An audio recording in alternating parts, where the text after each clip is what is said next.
Infinity educational hub में आप सभी का स्वागत है। अभी हम लोग एनसीईआरटी ज्योग्राफी का पार्ट 1 देख चुके हैं। पार्ट 2 को देखेंगे इस वीडियो में। और यहाँ पे हम लोगों ने मृदा संसाधन, मृदा का निर्माण, मृदा के प्रकार को भी देख लिए थे कि कौन कौन से प्रकार की मिट्टियाँ होती हैं। अब आगे हम लोग ये देखेंगे कि इन मिट्टियों की विशेषताएं, जैसे यहाँ पे है जलोढ़ मृदा। अब इसकी विशेषताएं क्या हैं, इसको देखेंगे। जलोढ़ मृदा भारत के लगभग 45% क्षेत्रफल पर पाई जाती है। इस मिट्टी में पोटास की बहुलता होती है। सिंधु, गंगा तथा ब्रह्मपुत्र नदी तंत्रों द्वारा विकसित है। रेत, सिल्ट तथा मृत्तिका के विभिन्न अनुपात में पाए जाते हैं। आयु के आधार पर पुरानी जलोढ़ बांगर एवं नई जलोढ़ को खादर कहते हैं। ये पूछ लेता है कि पुरानी जलोढ़ को क्या कहते हैं, तो बांगर कहते हैं, और नई जलोढ़ को क्या कहते हैं, खादर कहते हैं। बहुत उपजाऊ तथा गन्ना, चावल, गेहूं आदि फसलों के लिए उपयोगी है। मतलब ये बहुत ज़्यादा उपयोगी है मृदा, क्योंकि ये उपजाऊ होती है। अब हम लोग देखेंगे दूसरा मृदा, जो कि है काली मृदा।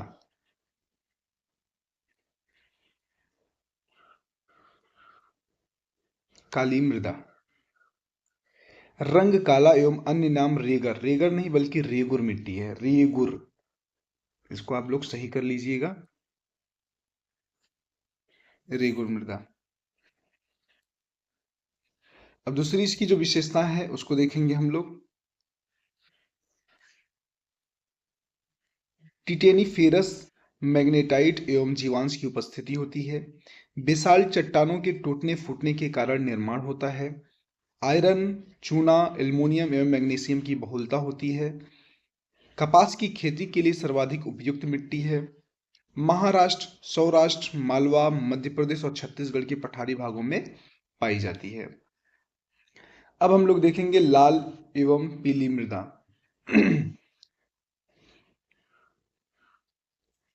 लोहे के कणों की अधिकता के कारण रंग लाल तथा कहीं कहीं पीला भी होता है। अम्लीय प्रकृति की मिट्टी है यह। चूने के इस्तेमाल से उर्वरता को बढ़ाया जा सकता है। उड़ीसा, छत्तीसगढ़, मध्य गंगा के मैदान व गारो खासी जयंतिया के पहाड़ों में पाया जाता है। लेटराइट मृदा उच्च तापमान और अधिक वर्षा वाले क्षेत्रों में विकसित, भारी वर्षा से अत्यधिक निच्छालन का परिणाम। चाय व काजू के लिए उपयुक्त, मतलब यहाँ पर चाय व काजू की खेती की जाती है। कर्नाटक, केरल, तमिलनाडु, मध्य प्रदेश, उड़ीसा तथा असम के पहाड़ी क्षेत्रों में पाई जाती है। अब बात करेंगे हम लोग मरुस्थलीय मृदा की। रंग लाल व भूरा, रेतीली तथा लवड़ी मृदा। अच्छा, नाम से ही पता चल रहा होगा कि मरुस्थली, जहाँ पे मरुस्थल होगा वहीं पे मरुस्थलीय मृदा पाई जाएगी, जैसे राजस्थान में मरुस्थल पाए जाते हैं। शुष्क जलवायु तथा उच्च तापमान के कारण तथा जल वाष्पन की दर अधिक, ह्यूमस और नमी की मात्रा कम, उचित सिंचाई प्रबंधन के द्वारा उपजाऊ बनाया जा सकता है। अब देखेंगे हम लोग पहाड़ी पद या पिडमांट जोन।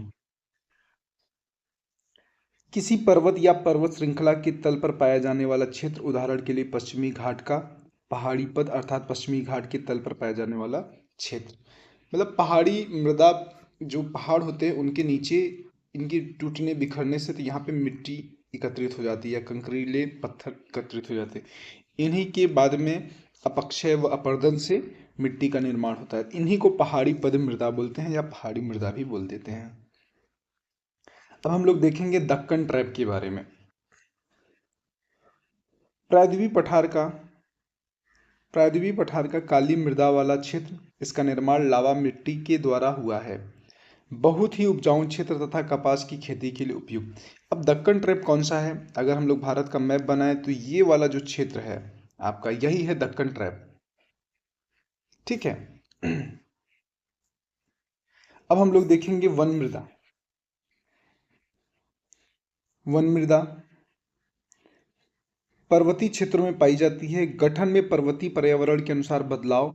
नदी घाटियों में मृदा दोमट तथा सिल्टदार, अधिशिलक तथा ह्यूमस रहित होती है। इसमें ह्यूमस की मात्रा नहीं पाई जाती है।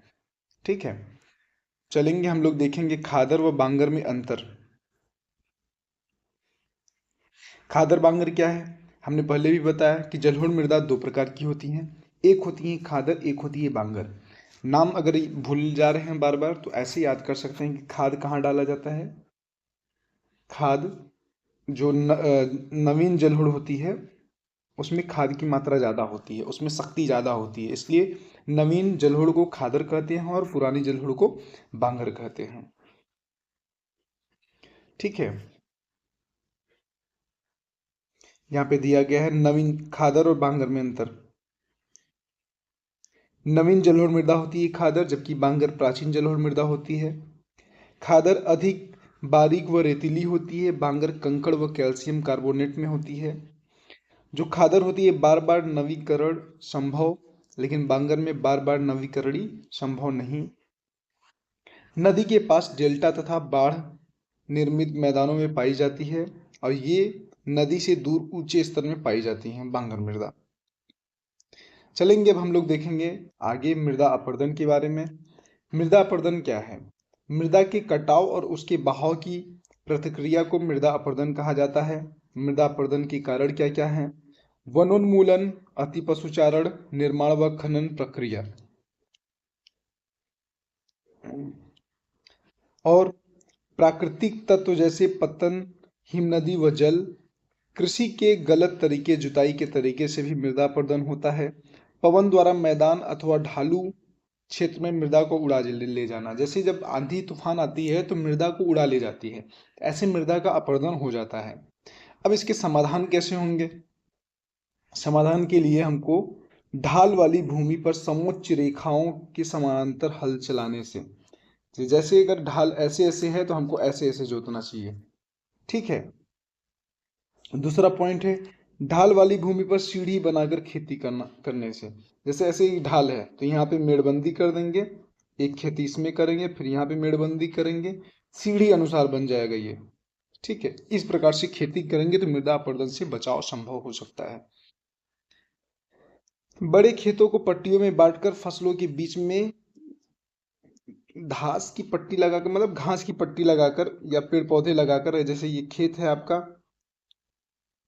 अब इसमें मेड़बंदी करेंगे और मेड़बंदी में अच्छे छोटे मोटे घास पेड़ पौधे लगा देंगे, इससे ही मृदा अपरदन रुकता है। खेत के चारों तरफ पेड़ों को कतार में लगाकर एक मेखला बनाना या वनारोपण करना। अब ऐसे खेत है आपका, इसके चारों तरफ पेड़ लगा दीजिए, तो इससे क्या होगा, ये पेड़ की जो जड़ें होती हैं मिट्टी को पकड़ती हैं, दूसरा चीज ये इसकी जो तना है ये भी बहने नहीं देगी मिट्टी को, तो मृदा अपरदन रुक जाएगा। अति पशुचारण को नियंत्रित करके, जो पशु हम लोग छोड़ देते हैं, वो लोग जाते हैं मैदान में तो उनके जो खुर होता है, मतलब पैर के तलवे, उससे मिट्टियां उखड़ जाती है और मिट्टी को उखड़ने से भी मृदा अपरदन होती है तेजी से। अब बात करेंगे हम लोग अवनालिका।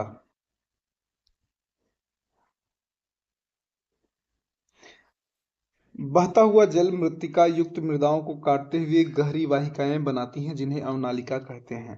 अवनालिका, जैसे अब ये पानी जा रहा है तो पानी अपने आप इसमें काटेगा, काटते हुए नीचे चला जाएगा, और इसी को अवनालिका कहते हैं। उत्खाद भूमि क्या है? अच्छा पॉइंट है, ये बार बार प्रश्न में पूछा जाता है। उत्खाद भूमि ऐसी भूमि जो जोतने योग्य नहीं रहती, उसे उत्खाद भूमि कहते हैं। मान लीजिए अगर कोई खेत खराब है, जोतने योग्य है ही नहीं, तो उसको हम लोग क्या बोलते थे? उत्खाद भूमि। अब देखेंगे खड्ड भूमि क्या होता है। चंबल बेसिन में इसे खड्ड भूमि कहते हैं। इसी उत्खाद भूमि को जो चंबल में, इसे क्या कहते हैं? खड्ड भूमि कहते हैं। उसमें क्या होता है कि कहीं पे गड्ढे हैं, कहीं पे ऊंचाई बहुत ज्यादा है, कहीं फिर गड्ढे हो गए हैं, तो उसको खोदना जोतना बहुत मुश्किल हो जाता है।